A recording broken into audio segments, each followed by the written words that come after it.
Hey, this is Blake from the Gig Harbor Fly Shop, and today we're going to be tying up the rolled muddler, and this is a great little fly for sea run cutthroat in Puget Sound, but also a really great fly for trout in streams and lakes and stuff like that. And looks like a little sculpin or other bait fish, and you can tie this in a bunch of different colors.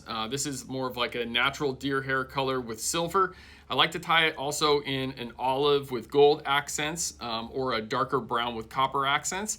And I'm going to go over the material list for you. So it's pretty simple. There's only a few materials that we're using in this thing. The hook is a Ahrex NS 110, and we're tying on a size 8 with a bead head on there. That's a 5/32 nickel bead head. And then for we're going to be for the tail and part of the wing, we're going to be using a like a mallard flank that's dyed wood duck. At home, I'm usually just tying on like a lemon wood duck. I like to use that stuff, but it's pricey and sometimes difficult to find. And so that's what I got here today. Where I have a natural deer hair for the overwing. The body is going to be a like a silver metallic body braid, and then from hairline there's this material called ice wing, and we're just going to be using a little bit of this in the underwing. But this is great stuff, really versatile on a lot of different patterns, and it's 8 inches long. So yeah, you can use this for like big saltwater patterns, big streamers, but then you can also cut it smaller and use it for small little baitfish patterns and stuff like that. So all the materials are listed down below. You can buy a material kit for this as well, and we'll get started. To start with the tail, I'm just going to take my my mallard here, or wood duck, and I'm just going to tie in just a small amount off the tail. This is definitely one of those flies where less is more, and you want it to be fairly sparse. It's not like a typical muddler that is a pretty full-bodied fly. So now I'm going to tie in my braid material.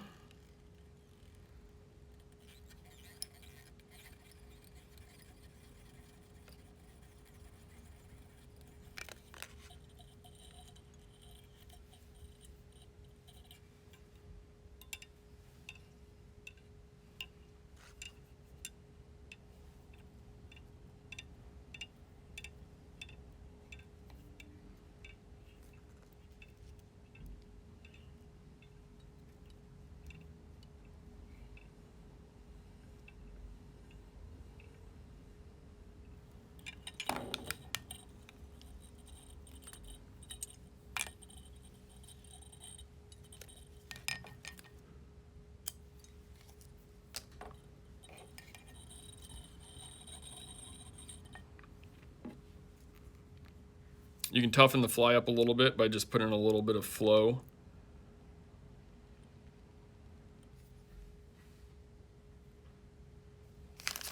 Okay, so now for the ice wing.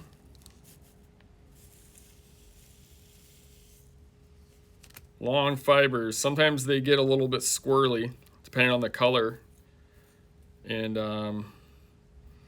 so I want to find the fibers that are more straight, and so I'll chop out the kind of wavier stuff. But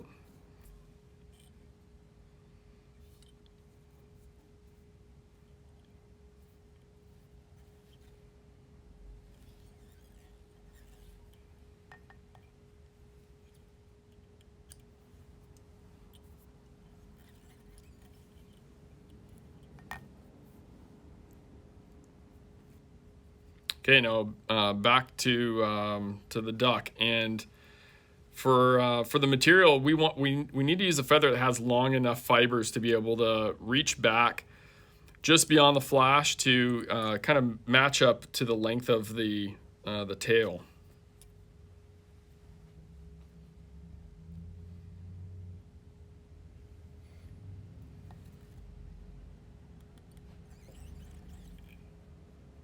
You'll have like a curvature a lot of times to that feather, and so you kind of want to get it to bend back over the hook instead of having it bend up the other direction.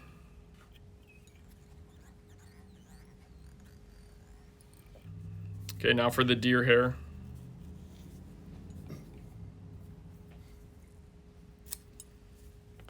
Okay, we'll tie this in 2 different clumps. The first clump's just on the top, and I use my comb to brush out the under fur.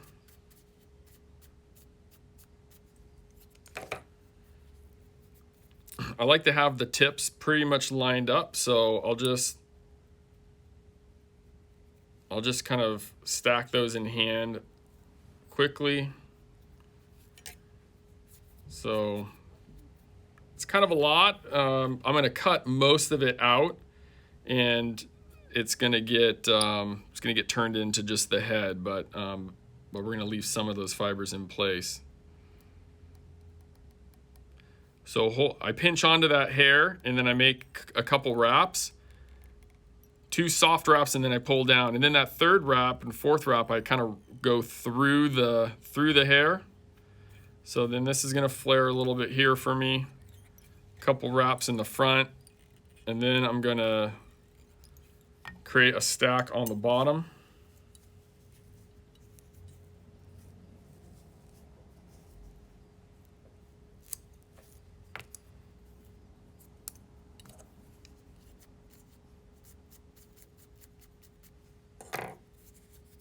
Get the fluff out. And then usually this one, I'll usually just cut the tips on it. A couple soft wraps, just holding it in place because I don't want it to spin. I just want to kind of stack it in place.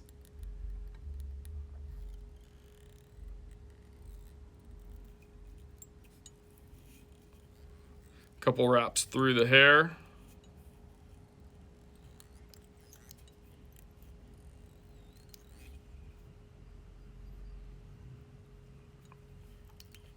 Sometimes you just kind of wiggle the bead, it'll kind of let everything settle in. If it doesn't, like right here, I can see some of my thread.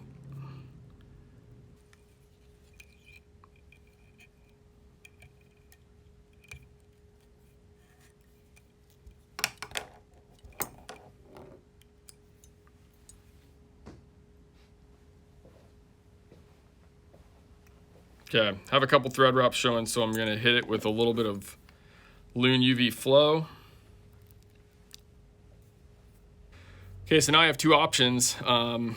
If you have tied bass bugs before, you probably have a straight razor blade and are probably good at using it. But if you've never done this before, I recommend just maybe just sticking with your scissors. And you want to just come through, and you're going to remove probably half of the tips that you tied in. And you're just going to work your way around, and then you want to get all of the butts, and then leave just about half of the tips on that top part. So for the bottom, you can kind of just pull up the bottom part, just kind of rest that on the cone. Use the cone, the bead. Use the bead as a guide for the blade in the front.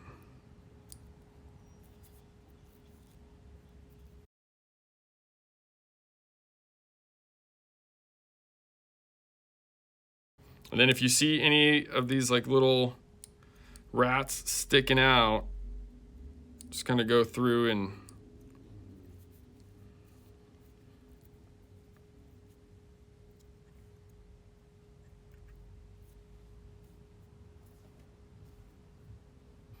okay, there it is. There's the rolled muddler. This is a great little cutthroat fly, and I believe it was originated up on Vancouver Island for fishing cutties up there.